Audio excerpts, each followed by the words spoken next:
July 1st, 1863. A sleepy Pennsylvania crossroads becomes a slaughterhouse. Neither Robert E. Lee nor George Meade planned to fight here, but 160,000 soldiers are about to decide the fate of a nation. This isn't just a battle, it's a collision of destiny. Day one is a desperate race for position.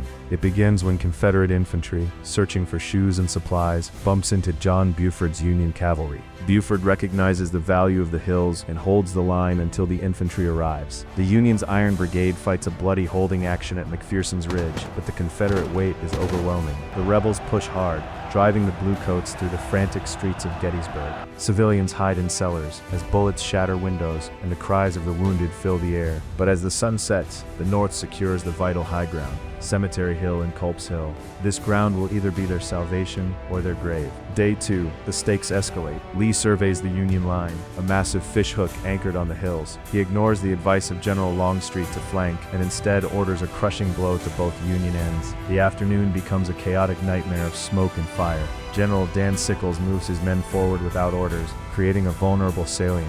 The peach orchard becomes a splintered graveyard. The wheat field turns red as it changes hands 6 times in a matter of hours. Then, the focus shifts to the extreme left, Little Round Top. The Union line is seconds from collapsing. If the Confederates take this rocky height, they can rake the entire Union line with artillery. It's over. But Colonel Joshua Chamberlain, out of ammunition, orders the unthinkable. Bayonets, a desperate swinging gate charge plunges down the hill, shattering the Confederate assault. The Union line holds by a literal inch. Day 3, the climax. Lee gambles everything on one final massive strike through the center. He believes the Union has weakened their middle to reinforce the flanks. It begins with the largest artillery duel ever seen in the Western Hemisphere. 2 hours of earth-shaking thunder from over 200 cannons. Then comes Pickett's charge. 12,000 men march across a mile of open field, perfectly aligned as if on parade, into the teeth of Union fire. It's a wall of lead. Long-range cannons tear gaps in the ranks. Then comes the whistling canister shot and the sheet of musketry. A few hundred Confederates, led by General Armistead, reach the angle, the high water mark of the Confederacy, crossing the stone wall